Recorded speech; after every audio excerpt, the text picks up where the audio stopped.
Ladies and gentlemen, ಎರಡು ಶ್ರೀಮಂತ ಮನೆತನದ ಮಕ್ಕಳು ದಾರುಣವಾಗಿ ಆತ್ಮಹತ್ಯೆ ಮಾಡಿಕೊಂಡಿರುವ ಸಂಕಷ್ಟದ ಸ್ಟೋರಿ ಇದು. ಬಾಳಿ ಬದುಕಬೇಕಾದ ಗಂಡ ಹೆಂಡತಿ ಮದುವೆಯಾದ 15 ದಿನದಲ್ಲೇ ಇಹಲೋಕ ತ್ಯಜಿಸಿ ತಮ್ಮನ್ನ ತಾವು ಬಲಿ ಕೊಟ್ಟುಕೊಂಡಿದ್ದಾರೆ. ಕಾರಣ ನಿಗೂಢ. ಹೆಣ್ಣಿನ ಕಡೆಯವರು ಹೇಳೋ ಥರ ಗಂಡನಿಗೆ ಅದೇ ಇಲ್ಲ ಅನ್ನುವಂಥದ್ದು ಗಂಡನ ಮನೆಯವರ ವರದಕ್ಷಿಣೆ ಕಿರುಕುಳ ಕೇಸ್ ಅನ್ನೋದು. ಆದರೆ ಗಂಡಿನ ಮನೆಯವರು ಹೇಳೋದು ಹೆಣ್ಣಿಗೆ ಮದುವೆಗಿಂತಲೂ ಮೊದಲು ಮತ್ತೊಂದು ಅಫೇರ್ ಇತ್ತು, ಹಾಗಾಗಿ ಮಗ ಅವಳನ್ನು ದೂರ ಇಟ್ಟಿದ್ದ ಅನ್ನೋದು. ಯಾವುದು ಸತ್ಯ ಯಾವುದು ಮಿಥ್ಯ ಗೊತ್ತಿಲ್ಲ. ಆದರೆ ಬಾಳಿ ಬದುಕಬೇಕಾದ ಎರಡು ಅನುಕೂಲಸ್ಥ ಕುಟುಂಬಗಳ ಮಕ್ಕಳು ವಿಧಿಯಾಟಕ್ಕೆ ಬಲಿಯಾಗಿದ್ದು ಮಾತ್ರ ಸತ್ಯ.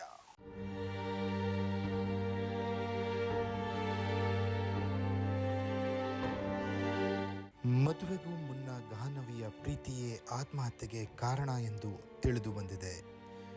ಗಾನವಿ ಸೂರಜ್ ಆತ್ಮಹತ್ಯೆ ಪ್ರಕರಣಕ್ಕೆ ಈಗ ಮತ್ತೊಂದು ಟ್ವಿಸ್ಟ್ ಸಿಕ್ಕಿದೆ. ಗಾನವಿ ಮದುವೆಗಿಂತಲೂ ಮೊದಲು ಹರ್ಷ ಎಂಬಾತನನ್ನ ಪ್ರೀತಿಸ್ತಿದ್ಲಂತೆ. ಆತನನ್ನೇ ಮದುವೆ ಮಾಡಿಕೊಳ್ಳಬೇಕು ಎಂದು ನಿಶ್ಚಯವನ್ನು ಮಾಡಿದ್ಲಂತೆ. ಆದರೆ ಮನೆಯವರೆಲ್ಲ ಸೇರಿ ಗಾನವಿಯನ್ನ ಸೂರಜ್ಗೆ ಕಟ್ಟಿದ್ರು. ಈ ವಿಷಯವನ್ನ ಹನಿಮೂನ್ಗೆ ಶ್ರೀಲಂಕಾಗೆ ಹೋದಾಗ ಗಾನವಿ ಸೂರಜ್ಗೆ ಹೇಳಿದ್ಲಂತೆ. ಇದರಿಂದ ತೀವ್ರ ನೊಂದಂತಹ ಸೂರಜ್ ಗಾನವಿಯನ್ನ ಕರೆದುಕೊಂಡು 1 ವಾರ ಮೊದಲೇ ಶ್ರೀಲಂಕಾದಿಂದ ವಾಪಸ್ ಬೆಂಗಳೂರಿಗೆ ಬಂದಿದ್ದಂತೆ. ಎಸ್ ವೀಕ್ಷಕರೇ, ಬೆಂಗಳೂರಿನ ರಾಮಮೂರ್ತಿ ನಗರದಲ್ಲಿರುವಂತಹ ಸೂರಜ್ ಮದುವೆ ಗಂಡು, ಈತ ವಿದ್ಯಾರಣ್ಯಪುರದ ಗಾನವಿ.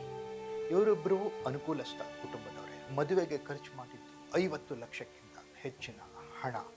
ಇಷ್ಟು ಹಣವನ್ನು ಖರ್ಚು ಮಾಡಿ ಮದುವೆ ಮಾಡಿದ ಪಾಲಕರಿಗ ಕಣ್ಣೀರಿನಲ್ಲಿ ಕೈ ತೊಳಿತಾ ಇದ್ದಾರೆ. ಕಾರಣ ಅವ್ರದ್ದಿದೆಯಾ ಇವ್ರದ್ದಿದೆಯಾ ಇನ್ನೂ ತನಿಖೆ ನಡೀತಾ ಇದೆ. ಮದುವೆ ಆದಮೇಲೆ ಹನಿಮೂನ್ಗೆ ಅಂತ ಶ್ರೀಲಂಕಾಕ್ಕೆ ಕಳಿಸ್ತಾರೆ ಮಗಳು ಮತ್ತು ಅಳಿಯನ್ನ. ಅದೇ ರೀತಿ ಮಗನ ತಂದೆ ತಾಯಿಗಳು ಕೂಡ ಮಗ ಮತ್ತು ಸೊಸೆ ಚೆನ್ನಾಗಿರಲಿ ಅಂತ ಬಯಸ್ತಾರೆ. ಏನೇನು ಬೇಕೋ ಅನುಕೂಲ ಮಾಡಿ ಶ್ರೀಲಂಕಾಕ್ಕೆ ಕಳಿಸ್ತಾರೆ. ಆದರೆ ಶ್ರೀಲಂಕಾಕ್ಕೆ ಹನಿಮೂನಿಗೆ ಹೋದಂತಹ ಗಾನವಿ ಮತ್ತು ಸೂರಜ್ 1 ವಾರ ಮೊದಲೇ ವಾಪಸ್ ಬರ್ತಾರೆ. ಕಾರಣ ನಿಗೂಢ. ಹುಡುಗಿ ಕಡೆಯವರು ಹೇಳಿದ ಪ್ರಕಾರ ಹುಡುಗನಿಗೆ ಪ್ರಮುಖವಾದ ಸಮಸ್ಯೆ ಇದೆ. ಹುಡುಗ ಫಸ್ಟ್ ನೈಟ್ ಮಾಡ್ಕೊಳ್ಳಿಕ್ಕೆ ಅರ್ಹತೆ ಇಲ್ಲದೆ ಇರುವಂಥವನು. ಅವನ ಜೊತೆಗೆ ಹೇಗೆ ಬದುಕಬೇಕು ಮಗಳು ಅನ್ನುವಂಥದ್ದು ಹುಡುಗಿ ತಂದೆ ತಾಯಿ ಹೇಳುವಂಥ ಮಾತು. ಅವ್ರ ಮನೆಗೆ ಹೋಗಿದ್ದ ದಿನದಿಂದ ಇವತ್ತಿನ ತನಕ ಅವಳು ನೆಮ್ಮದಿಯಾಗಿ ಸಿಕ್ಕಾಪಟ್ಟೆ ಟಾರ್ಚರ್.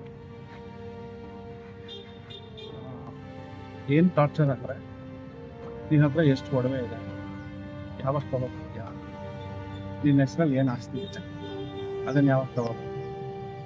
ಮತ್ತು ಅವರಿಬ್ಬರು ಮಧ್ಯೆ ಇವತ್ತಿನ ತನಕ ಗಂಡ ಹೆಂಡತಿ ಸಂಬಂಧನೇ ಇದೆ. ಆದರೆ ಹುಡುಗನ ಕಡೆಯವರು ಹೇಳೋ ಮಾತುಗಳೇ ಬೇರೆ. ಹುಡುಗನ ಕಡೆಯವರು ಹೇಳೋದೇನೆಂದರೆ, ಹುಡುಗಿಗೆ ಮದುವೆಗಿಂತನೂ ಮೊದಲೇ ಒಂದು ಅಫೇರ್ ಇತ್ತು. ಆ ಅಫೇರ್ನಲ್ಲಿ ಎಲ್ಲ ಮುಗಿದು ಹೋಗಿತ್ತು. ಅದು ಮದುವೆಯಾದ ಮೇಲೆ ಮಗನಿಗೆ ಗೊತ್ತಾಯಿತು. ಇದರಿಂದ ಮಗ ತುಂಬ ನೊಂದ್ಕೊಂಡ, ಕಣ್ಣೀರಲ್ಲಿ ಕೈ ತೊಳೆದ. ಹೇಗೆ ಇವಳ ಜೊತೆ ಬದುಕೋದು ಅಂತ ಹೇಳಿ ದಿನವೂ ಕಣ್ಣೀರು ಹಾಕ್ತಾ ಇದ್ದ. ಹಾಗಾಗಿ ಶ್ರೀಲಂಕಾದಿಂದನೇ 1 ವಾರ ಮೊದಲು ಬಂದ್ಬಿಟ್ಟ. ಇದು ನಮಗೆ ತುಂಬ ಅವಮಾನವಾಯಿತು. ಹುಡುಗಿ ಕಡೆಯವರು ಇದು ಯಾವುದನ್ನು ನಮಗೆ ಮೊದಲು ಹೇಳಿರಲಿಲ್ಲ.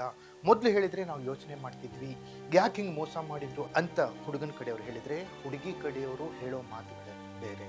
ಹುಡುಗನಿಗೆ ಪ್ರಮುಖವಾದದ್ದೇ ಅಲ್ಲ, ಆತ ಗಂಡಸೇ ಅಲ್ಲ, ಆತನ ಪುಂಸಕ, ಆತನಿಗೆ ಮದುವೆಯಾದರೂ ಮಕ್ಕಳನ್ನು ಮಾಡುವ ಶಕ್ತಿ ಇಲ್ಲ. ಅಂಥವನ ಜೊತೆ ಮಗಳು ಹೇಗೆ ಬದುಕ್ತಾಳೆ? ಅಲ್ಲದೆ ಗಂಡನ ಕಡೆಯವರಿಗೆ ವರದಕ್ಷಿಣೆಯ ಹಪಾಹಪಿತನ ಜಾಸ್ತಿ ಇತ್ತು.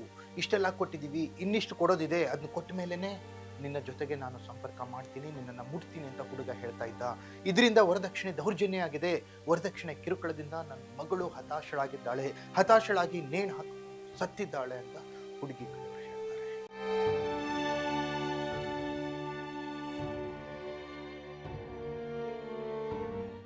ಜೀವನಕ್ಕಾಗಿ ಹೊಟ್ಟೆ ತುಂಬಿಸ್ಕೊಳ್ಳಿಕ್ಕೆ ಪರದಾಡುವಂಥ ಎಷ್ಟೋ ಕುಟುಂಬಗಳನ್ನು ನಾವು ನೋಡ್ತೀವಿ. ಬದುಕೋಕ್ಕೋಸ್ಕರ ಹೋರಾಟ ಮಾಡ್ತಿರೋಂಥ ಕುಟುಂಬಗಳನ್ನು ನೋಡ್ತೀವಿ.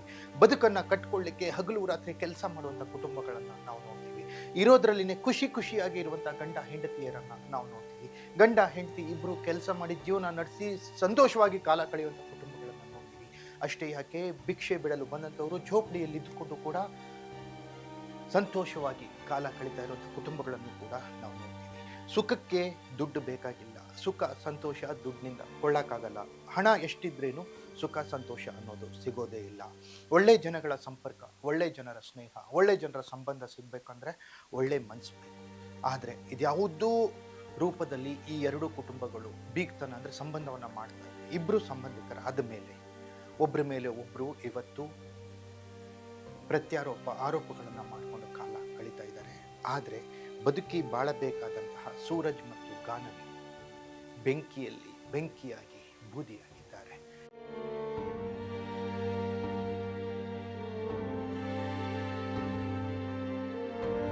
ಈ ಸಂಕಷ್ಟದಿಂದ ಎರಡೂ ಕುಟುಂಬಗಳು ಈಗ ತೀವ್ರ ದುಃಖದಲ್ಲಿವೆ. ತನಿಖೆ ನಡೀತಾ ಇದೆ. ಆದರೆ ಮತ್ತೊಂದು ಘೋರ ದುರಂತ ಏನು ಅಂದರೆ, ಮಗ ವರದಕ್ಷಿಣೆ ಕೇಸ್ ಮತ್ತು ಹುಡುಗನಿಗೆ ಅದೇ ಇಲ್ಲ ಅನ್ನುವ ಅವಮಾನವನ್ನು ಸಹಿಸಿಕೊಳ್ಳಲಾಗಿದೆ. ಕೇಸ್ ದಾಖಲಾದ ಮೇಲೆ ಬೆಂಗಳೂರಿನಿಂದ ಪರಾರಿಯಾಗಿದ್ದ ಸೂರಜ್ ನಾಗ್ಪುರದಲ್ಲಿ ಆತ್ಮಹತ್ಯೆ ಮಾಡಿಕೊಂಡಿದ್ದಾನೆ. ಆ ಸುದ್ದಿ ಹೊರಬಿದ್ದ ನಂತರ ಸೂರಜ್ನ ತಾಯಿ ಆತ್ಮಹತ್ಯೆಗೆ ಯತ್ನಿಸಿದ್ದಾರೆ. ಸೂರಜ್ನ ತಮ್ಮ ಕೂಡ ಆತ್ಮಹತ್ಯೆಗೆ ಯತ್ನಿಸಿದ್ದಾನೆ. ಅದೃಷ್ಟವಶಾತ್ ಅವರಿಬ್ಬರು ಬದುಕುಳಿದಿದ್ದಾರೆ ಅನ್ನುವ ವರದಿಗಳು ಬರ್ತಾ ಇದ್ದಾವೆ. ತನಿಖೆಯಿಂದ ಮಾತ್ರ ಇದು ಹೇಗಾಯಿತು, ಯಾಕಾಯಿತು ಅನ್ನುವ ವಿಚಾರ ತಿಳಿದು ಬರಬೇಕಿದೆ. ಒಂದು ತಿಳ್ಕೊಳ್ಳಿ, ಬದುಕಲಿಕ್ಕೆ ಬೇಕಾಗಿರೋದು ಹಣ ಅಲ್ಲ, ನಂಬಿಕೆ, ಪ್ರೀತಿ, ವಿಶ್ವಾಸ. ಆದಷ್ಟು ಈ ರೀತಿಯ ಘಟನೆಗಳು ಮರುಕಳಿಸಿದ್ರೆ